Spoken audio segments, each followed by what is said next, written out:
寄ってらっしゃい、見てらっしゃい。闇芝居の時間だ。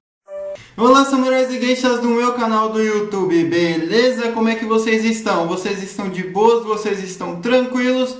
Então tá tudo bem. Primeiramente, recado rápido, recado básico.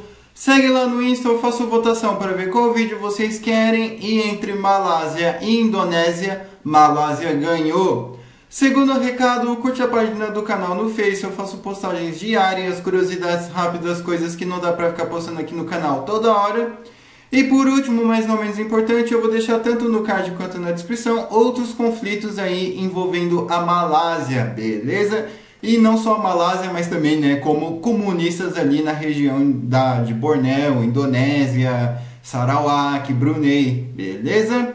E quem puder dar aquele apoio logo no início, eu agradeço. E bem, como vocês estão vendo aí, né, hoje vamos falar sobre a emergência comunista na Malásia, né? E que emergência que foi essa e por que desse alarde todo, né? Mas, obviamente, né, eu acredito que esse deve ter sido um dos conflitos mais duradouros ali da Guerra Fria, pelo menos no Sudeste Asiático, né? Falando só de um paísinho, né? E quando nós estamos se referindo à Malásia, aí sim, nós estamos só falando aquela parte ali da península que faz fronteira com a Tailândia, tá? Nós não estamos falando da Federação Malaia como um todo, na região de Sarawak, Sultanato de Sulu, não. Nós estamos falando apenas ali daquela península que faz fronteira ali com a Tailândia, beleza? Então, sem enrolação, né, que isso já foi um micro contexto, né, mas ainda assim, bora lá pro vídeo. E bem, vamos explicar, vamos voltar um pouquinho aí para vocês entenderem, né, o que foi essa emergência comunista aí. Vamos lá. Durante a Segunda Guerra Mundial, né, mais precisamente falando sobre quando o Japão invadiu e ocupou a Malásia, uma milícia antifascista, né, e comunista foi criada pelo Sinn Peng, né, Sinn Peng, que esse era um malaio descendente de chinês, obviamente, né, ele estava com fogo no olho, com sangue no olho para deitar japonês no soco. Ele acabou criando, né, uma guerrilha, um grupo de guerrilha antifa, comunista e tal. E só que não era só isso, eles também acabaram recebendo ali treinamento em 1942. Eles acabaram recebendo treinamento e arma dos britânicos para conseguir, né, combater os japoneses e os britânicos ali ter uma ajudinha a mais, né? Querendo ou não, o inimigo do meu inimigo é o meu amigo. Só que quando acabou essa guerra, né, quando acabou a guerra e teve tudo e rolou todas as tretas aí, o governo britânico passou a ocupar a Malásia, a basicamente colonizar a Malásia, né? Que se eu não me engano, eu já devo ter feito um vídeo sobre a colonização da Malásia, mas enfim, não, aliás, minto, foi sobre Singapura, mas enfim, o que aconteceu foi o seguinte, beleza, depois acabou a guerra. E o governo britânico chegou em diversas milícias, em diversos grupos ali de guerrilha, falou assim, opa, a gente te ajudou ali na guerra, nós demos armas para vocês, e agora é o seguinte, cara, devolve as armas, a gente dá um troco em troca, você não vai ficar 100% desamparado, você vai ter um troquinho, você vai ter uma comida, só devolve as armas. Então a guerrilha de Sinn Peng falou assim, não, beleza, a gente vai devolver as armas. E eles de fato devolveram as armas para os britânicos. Só que, né, sempre tem um porém, os britânicos eles não contavam que essa guerrilha, eles tinham muito mais armas do que foi apresentado e o que foi devolvido aos britânicos. Então tipo, onde estava a sua arma, cara? Eu me lembro que eu te dei uma arma. Não sei, perdi. E essas armas, elas estavam escondidas em diversos lugares diferentes ali no meio da mata malaia. Então, tipo, como mandar um grupo de polícia para ficar procurando a arma no meio, debaixo da terra, sabe? Eles iam cavar malas inteiras e ia ser uma operação custosa. Então, eles acreditaram em essas coisas todas.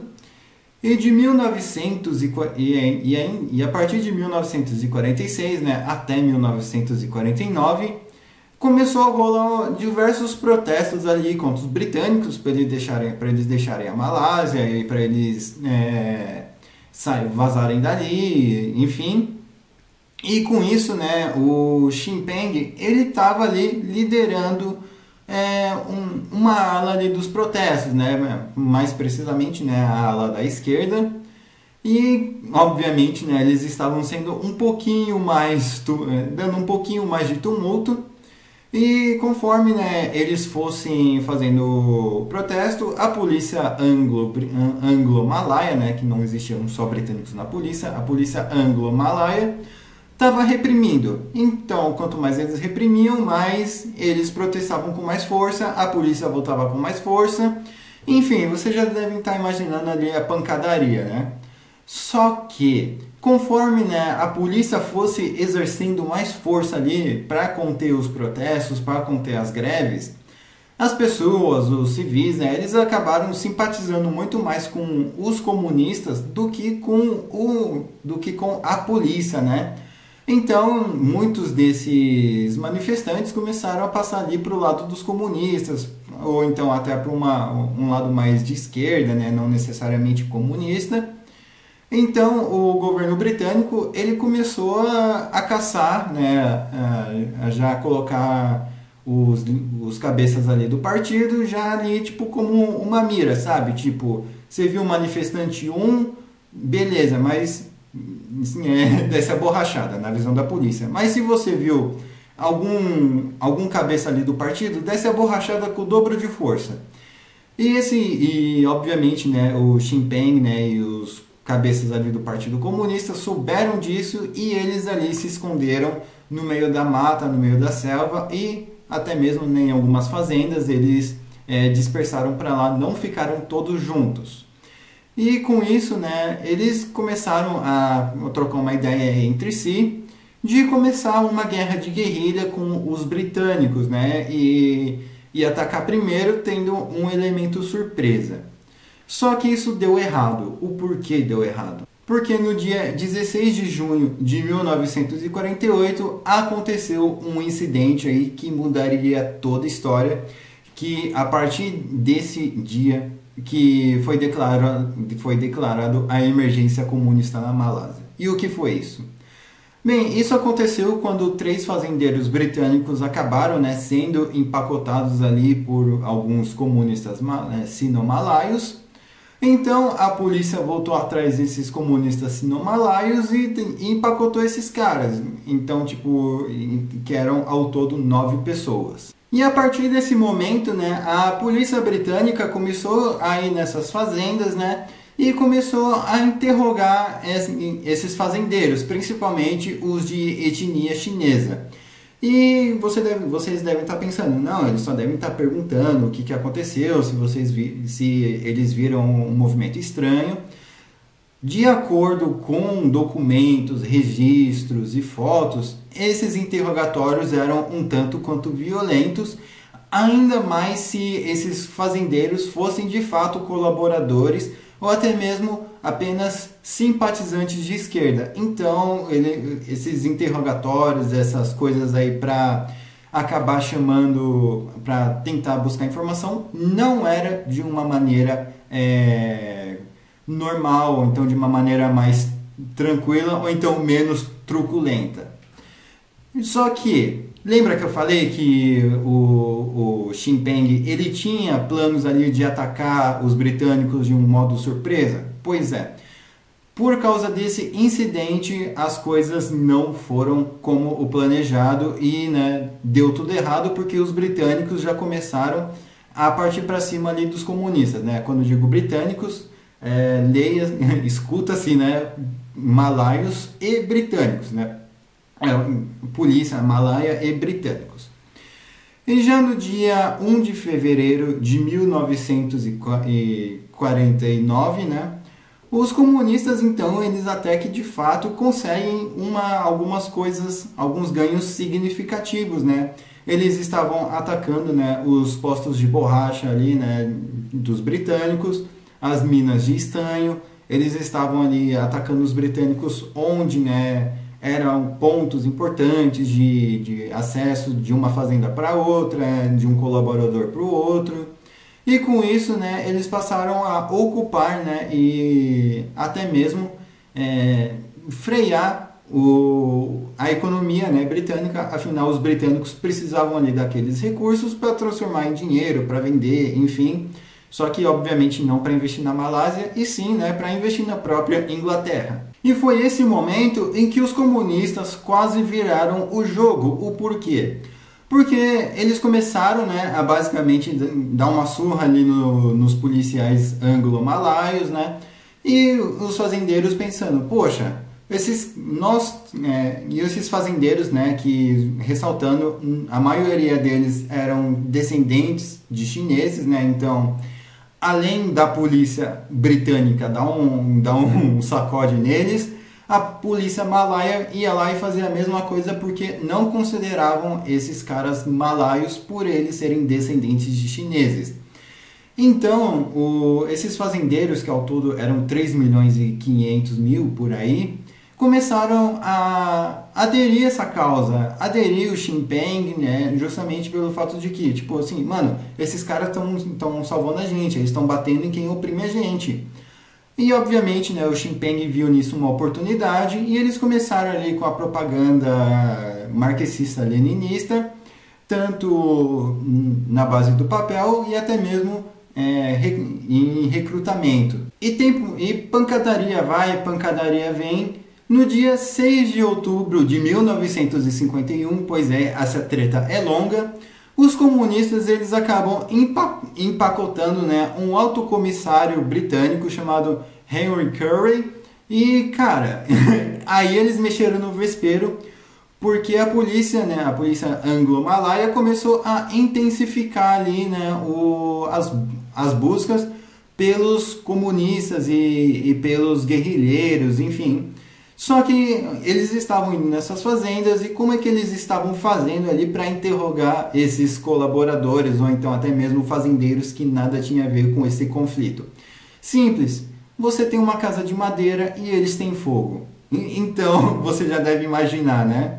E não só isso, né, mas também como crimes de guerra começaram a acontecer aí, porque muitos fazendeiros até então inocentes, né, desarmados, estavam tomando tiro, alguns até mesmo literalmente perdendo a cabeça, e tem fotos disso até, mas não vou colocar no vídeo, porque é um negócio extremamente pesado. Então, o negócio começou a ficar feio, e todo mundo ali já começou a perder a linha. E todo mundo,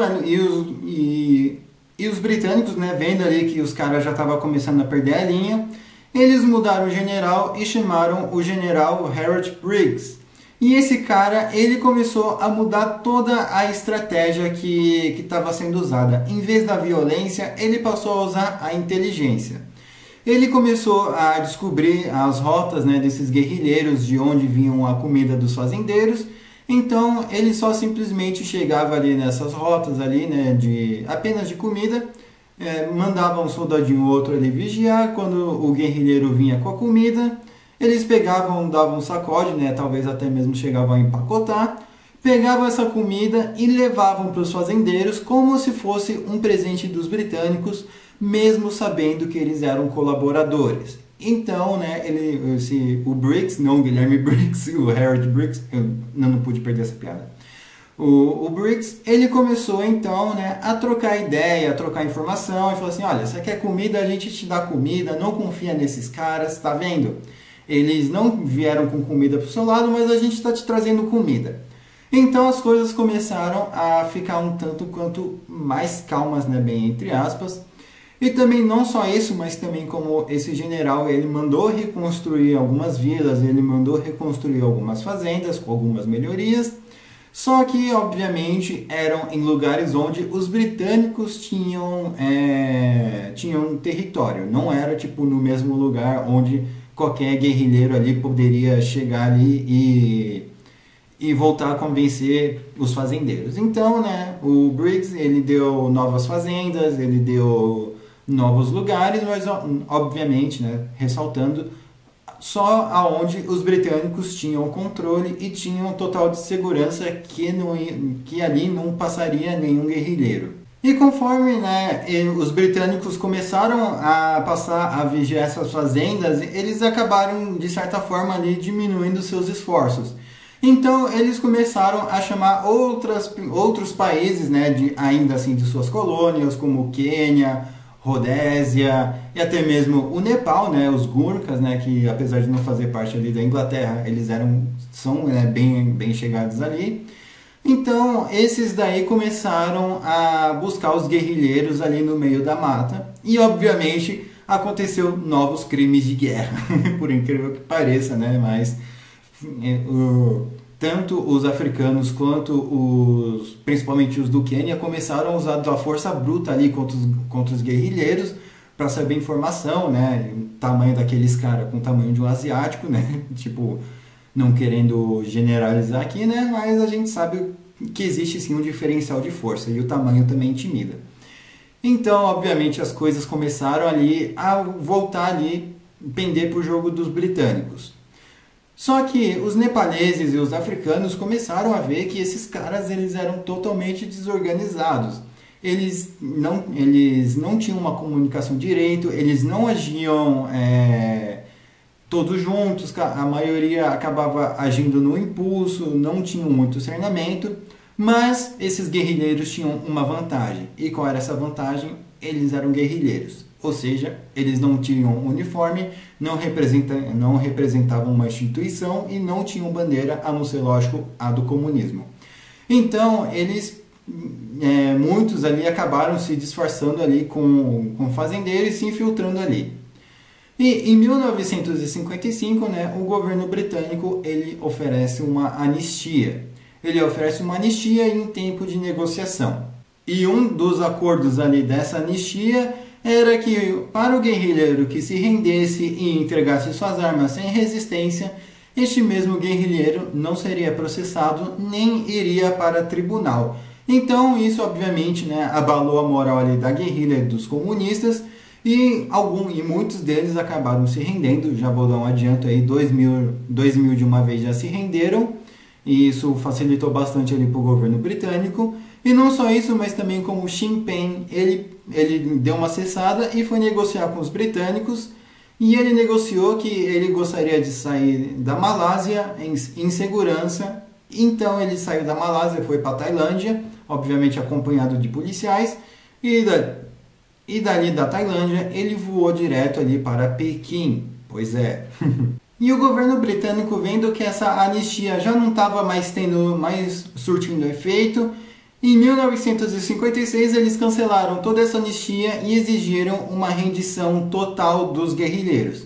Só que isso foi obedecido? Não. Então o que os britânicos fizeram? Eles tacaram agente laranja. Pois é, os britânicos usaram agente laranja antes dos Estados Unidos. E isso durou até 1957, quando a Malásia teve ali sua independência da Inglaterra. E o que aconteceu? Todos os britânicos vazaram e a Malásia agora passou a ter que peitar os guerrilheiros. A polícia e o exército malaio tiveram que peitar os guerrilheiros totalmente sozinhos. E obviamente, né, a polícia e o exército malaio, aí sim de fato eles estavam dando conta. Em 1958 muitos guerrilheiros acabaram desertando ali para a Tailândia e a grande maioria foi preso. E no dia 31 de julho de 1960, pois essa treta finalmente terminou, o governo malaio declara o fim da emergência comunista ali na Malásia. E ele declara ali que os comunistas já foram neutralizados. E aí terminou a guerra, mas calma lá que o vídeo ainda não terminou. Aí terminou tudo tranquilo e qual foi o resultado disso? Muitos crimes de guerra foram feitos, tanto pelo lado dos guerrilheiros, quanto pelo lado dos soldados anglo-malaios. E qual foi, né, o resultado ali, né, o tanto de baixa que cada exército teve? Vamos lá. Os britânicos eles tiveram 519 baixas e 2.400 feridos. Os malaios eles tiveram 1.350 baixas E os guerrilheiros eles tiveram 6.200 baixas, 1.200 feridos e 2.000 rendidos. E ainda por cima existe um filme malaio de 2019 que eu estou deixando aí na tela, né, com o título, que se passa durante esse período aí na Malásia. Eu ainda não assisti, então não sei como que é, não sei avaliar ele. E vocês devem estar se perguntando, como que a Inglaterra ganhou e os Estados Unidos, né, que mandaram muito mais soldados, perderam? Cara, é simplesmente por causa que os guerrilheiros ali na Malásia não tiveram apoio e por mais que tivesse a Tailândia, querendo ou não, era um país, né, anticomunista, não sei se é hoje, ainda hoje, mas os guerrilheiros ficaram por conta própria, sem ajuda e sem recurso de ninguém, beleza? Mas enfim, eu espero que vocês tenham gostado. Passa para o seu amigo, para sua amiga, ou então como a pessoa quiser se identificar. Fala assim, mano, olha aquele cara e olha essa treta da Malásia, hein? Mano, isso foi um negócio estrondoso, foi basicamente o Vietnã da Inglaterra, né? Só que com vitória britânica, anglo-malaia, né? Enfim, eu espero que vocês tenham gostado. Não se esqueça de curtir, compartilhar, se inscrever. Segue lá no Insta, né? Vamos trocar mais ideias. E por favor, né? Quem puder dar aquele apoio, eu agradeço. E novamente espero que vocês tenham gostado desse vídeo.